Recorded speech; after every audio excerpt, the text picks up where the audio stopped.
Voilà, bon, en fait, bi nga posé question bi tout sax ma jël question bi quoi, voilà. Machallah. En fait, développé na lu am solo ci acte bi nga xam ne moom la diine jox pratique mystique. Yëpp a xaraam amul benn boo xam ne dagan na ci. Sa question ni nga ko laajee ñetti xeetu doomi aadama rek ñooy dem ci njabarkat yi.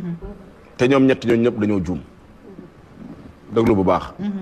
ñetti catégorie doomi aadama ñooy dem si njabarkat képp koo gis mu dem si njabar dem ci mystique. kenn si ñetti façon nit ñi la. ki si jiitu mooy koo xam ne boo ko nee foo jëm mu ne damay wuti ay muslaay. moom dara taxu koo jóg lu dul wut lu mu def ci yaramam. wut muslaay. loolu moo tax da ngay gis nit ñoo xam ne dañuy liggéey lundi mardi mercredi jeudi vendredi samedi ñu dugg ci àll bi. wut lu ñu def seen yaram. te imaam lettre na ko bu baax ba yomal xiyam bi taxaw lii musal doomu aadama moom yàlla rek moo ko yor. loolu yàlla joxu ko autorité doomu aadama. melul comme faj. faj xam-xam la bu ñu yàlla bàyyee. ñu ciy gëstu di ci avancé. boo ubbee alxuraan doo fa gis ngeer day faj soj doo ko fa gis. te pourtant effectivement dem nañ ba xam ne ngeer day dimbali nit ci soj.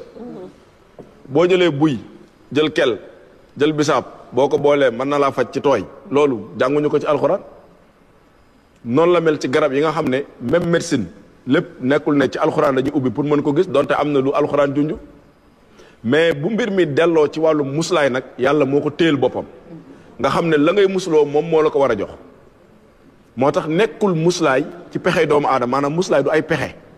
dem ñu bindal la benn mbir wala nga dem ñu ëwal la ay ndomba wala nangam ne la preuve mooy jigéen bu wannee lor.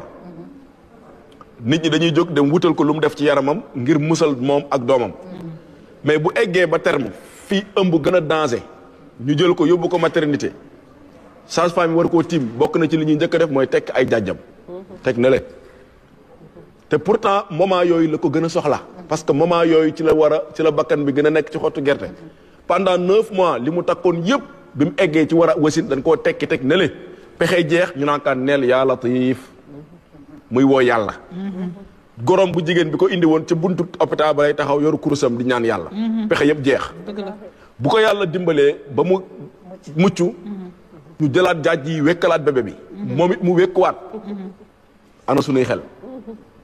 ñaanuñu ko yàlla mais ku ci yàlla nattu sax nga war a dugg ndungu siin mooy nga war a dem fi nga xam ne mooy kaso. gaañu duñ la bàyyi ak say ndomba de. dañ koy tekki ba mu set wicc dugal ci mbuus takk bind ci sa tur teg ne le xaar nga tëdd sa pen ba mu jeex nga génn ñu delloowaat la say ndomba nga taxaw ci buntu prison bi di takkuwaat. kuy opéré ñu dugg bloc opératoire ñu war la opéré. médecin yi bokk na ci li ñuy njëkk a def mooy tekki lépp loo takk teg ne le doog a jël ciseau yeeg yooyu xool nu ñuy def ak yow. màkk gii boo fay dem aéroport la ñuy tekkee lépp loo takkoon teg ci poubelle. waaw. nga def màkk aj ba àggal doo takk dara. dëgg la. te moment yooyu yëpp ay moment la yoo xam ne war nga soxla lu la musal war nga soxla lu la aar. waxantuma nag nga egg ci daj dëpp gi mooy nga faatu. ñu war la dugal ci bàmmeel benn pas-pas doo ko yóbbu. dëgg la. en réalité yii gars yi di takku. bu jàmm amee rek lañ koy takk lañ koy soxla. mais bu mbir mi nee këtt ne jonn ñu takkale kook yow. dëgg la de. bu mbir mi nee këtt ne jonn même ci ñoom ñii léeg-léeg nga gis mbërum lamb bu ñu takkal ay jàjji muy daanu ay yéesate xëmmaliku gaa ñi bokk na ci li ñuy njëkk a def mooy xool yi mu takk ñu tekki. sa vie bu nekkee en danger rek ñu tekki lépp loo xam ne takkoon nga ko.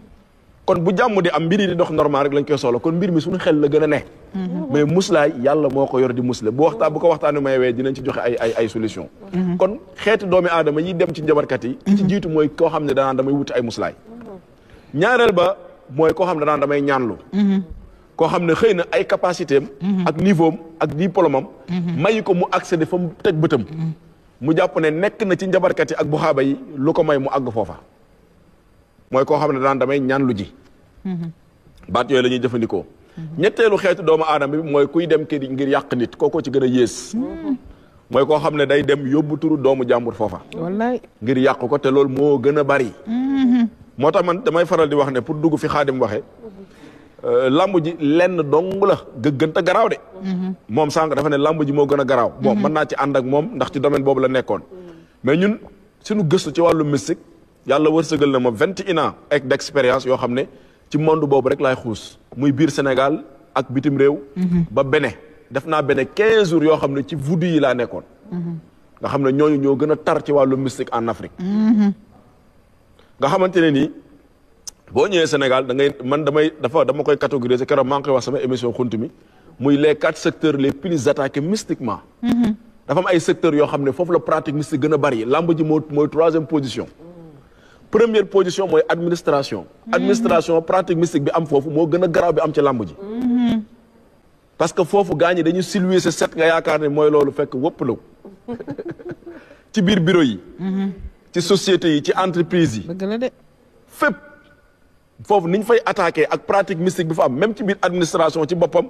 dafa am ay secteur encore ci biir administration ñoo xam ne ñoo gën a exposé wu ci wàllu mystique. dëgg la de. dama koy faral di wax ñii di maanaam magistrat yi muy juge yi ñooñu ku leen gën a exposé wu amul. parce que yow boo amee dossier dem tribunal yow boo kalaamee nit. yaa ka nga xamante ne nii yéen ak yaa ko kalaame yéen ñaar ñoo ñëpp da ngeen di yittewoo turu juge bi pour yóbbu ko. léegi juge bi tamit moom xam na loolu moom it day jóg dellu ci ay mbokkam. kon wàllum pratique mystique bi foofu kenn du xam ban valeur la toll. te su ma duggoon ci biir administration dama lay tuddal ay secteur ci biir administration yoo xam ne la fa nekk ci wàllum yàqante kenn xamu nu mu toll. boo dépassé administration 2e position ngay am commerce. secteur commerce aussi Sénégal li ko téye ci wàllum commerce mystique daf ci bokk bu baax a baax. man ci expérience ak ci lu ma mën a prouver nag laa wax wallahi bu ñu takkoon loxo